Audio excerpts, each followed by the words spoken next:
Students, आज हम पढ़ेंगे more on importance of carbon के बारे में। कार्बन जो है, हमें पता है कार्बन क्या है। कार्बन एक एलिमेंट है जिसको सी से जाहिर किया जाता है, और ये एलिमेंट जो है ये क्या है, ये टेट्रावेलेंट है। टेट्रावेलेंट का क्या मतलब है कि इसकी वैलेंसी जो है ये टेट्रावेलेंट है, यानी कि ये चार जो है बॉन्ड बना सकता है किसी भी दूसरे एलिमेंट के साथ।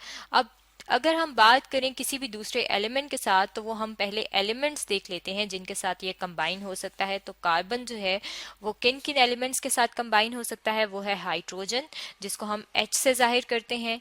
इसके अलावा ये कंबाइन हो सकता है ऑक्सीजन के साथ, जिसको हम O से जाहिर करते हैं, नाइट्रोजन जिसको हम N से जाहिर करते हैं, और इसके अलावा ये जो है सल्फर के साथ भी बॉन्ड बनाता है और इसको हम S से जाहिर करते हैं। यानी कि ये जो है हाइड्रोजन, ऑक्सीजन, नाइट्रोजन और सल्फर, ये वो एलिमेंट हैं जिनके साथ कार्बन जो है वो बॉन्ड बनाता है, और बॉन्ड बना के इनके साथ जो है वो कोई ना कोई मॉलिक्यूल जो है वो बना रहा होता है। अब अगर हम सबसे पहले जो है वो बात कर लें ऑक्सीजन की, तो ऑक्सीजन के साथ मिलके ये क्या बना देता है, ये बनाता है कार्बन डाइऑक्साइड। कार्बन डाइऑक्साइड जो है ये क्या है, ये सबसे ज्यादा इंपॉर्टेंट इसलिए है क्योंकि कार्बन डाइऑक्साइड जो है ये गैस की शक्ल में मौजूद होती है, और ये गैस की शक्ल में जो है ये आपने देखा होगा, जब हम सांस लेते हैं तो हम ऑक्सीजन जो है वो उसको अंदर ले जाते हैं और कार्बन डाइऑक्साइड को बाहर ले जाते हैं। अब अगर हम यहाँ पे कार्बन डाइऑक्साइड का स्ट्रक्चर देखें, तो कार्बन जो है इसने यहाँ पे आप देख सकते हैं कि चार बॉन्ड बनाए हुए हैं ऑक्सीजन के साथ, यानी कि दो ऑक्सीजन के एटम है, एक इस साइड पे एक इस साइड पे है,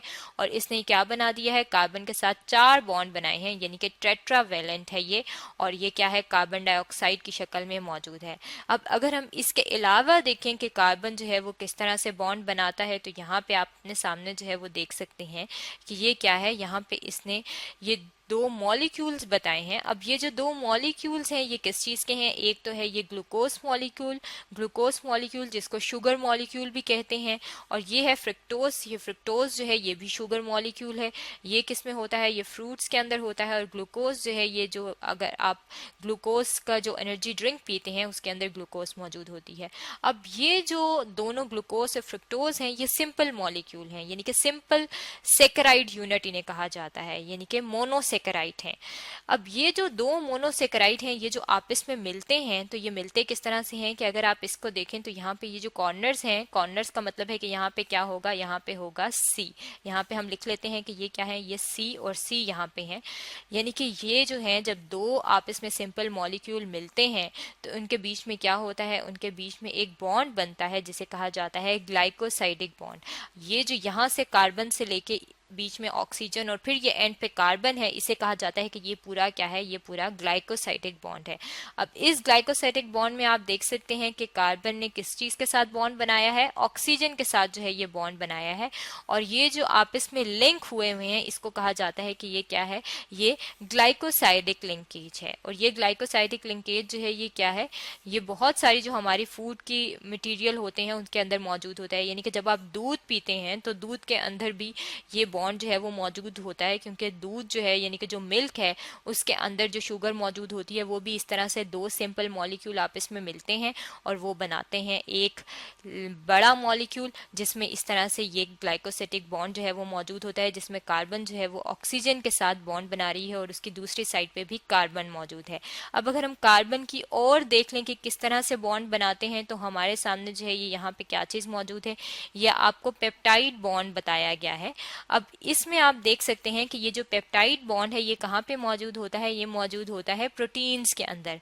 और प्रोटीन्स की अगर हम बात करें तो हमारी बॉडी के अंदर जो हमारा वेट है, ड्राई वेट जो है, अगर हम उसकी बात करें तो हमारे जो मसल्स हैं इसके अंदर प्रोटीन मौजूद होती है। इसके अलावा अगर हम अपने बालों की बात करें तो हेयर जो है ये भी प्रोटीन से मिलके बने होते हैं। नेल्स अगर हम इनकी बात करें तो वो भी प्रोटीन से मिलके बने होते हैं। और प्रोटीन जो है ये कॉम्प्लेक्स मॉलिक्यूल हैं और इसके अंदर एक बॉन्ड होता है जिसे कहा जाता है पेप्टाइड बॉन्ड। और ये जो पेप्टाइड बॉन्ड होता है ये किसके बीच में बनता है, जो सिंपल मॉलिक्यूल्स सिंपल यूनिट होता है प्रोटीन्स का, जो कि है अमाइनो एसिड्स, ये आपस में मिलते हैं और इनके बीच में जो बॉन्ड होता है पेप्टाइड बॉन्ड, उसके अंदर नाइट्रोजन और कार्बन की बॉन्डिंग शामिल होती है। यहाँ पे आप अपने सामने देख सकते हैं कि ये एक अमाइनो एसिड बताया है जो ब्लैक कलर में है, और साथ ब्लू कलर में एक और अमाइनो एसिड बताया है। अब ये जो दो अमाइनो एसिड हैं ये आपस में पेप्टाइड बॉन्ड के जरिए लिंक हैं, और ये जब आपस में जुड़ रहे हैं तो आप देख सकते हैं कार्बन और नाइट्रोजन के बीच में जो है ये बॉन्डिंग मौजूद है। इसका मतलब है कि कार्बन जो है वो नाइट्रोजन के साथ भी बॉन्डिंग बनाती है, लेकिन यहाँ पे अगर आप इसका बॉन्ड देखें तो इसने नाइट्रोजन के साथ एक बॉन्ड बनाया हुआ है, लेकिन कार्बन जो है वो नाइट्रोजन के साथ भी बॉन्ड बना सकती है। इस प्रोटीन की स्ट्रक्चर से जो है ये हम देख सकते हैं।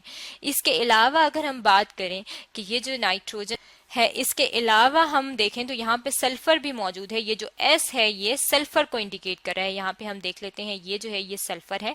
अब ये जो सल्फर जो है यहाँ पे आप देख सकते हैं कि इसके साथ भी ये कार्बन अटैच है, यानी कि ये जो पूरा मॉलिक्यूल है, ये जो पूरा हिस्सा है इसका अमाइनो एसिड का, इसमें अगर आप देखें तो ये कार्बन जो है इसने हाइड्रोजन के साथ भी बॉन्ड बनाया है और सल्फर के साथ भी बॉन्ड बनाया है। इसका मतलब है कि कार्बन जो है वो सल्फर के साथ भी बॉन्ड बना सकती है। इसका मतलब है कि जो हमारी बॉडी के अंदर मुख्तलिफ किस्म की प्रोटीन मौजूद हैं, या जो हम बहुत सारा खाना खाते हैं, जैसे कि अगर हम दूध पिएं तो उसके अंदर भी कार्बन मौजूद है, और ये जो कार्बन हम अपनी बॉडी में देखते हैं इसने मुख्तलिफ किस्म के एलिमेंट्स नाइट्रोजन के साथ या सल्फर के साथ या ऑक्सीजन के साथ बॉन्ड बनाए होते हैं। ये तो था more on importance of carbon के बारे में, जो कि आज हमने स्टडी किया है।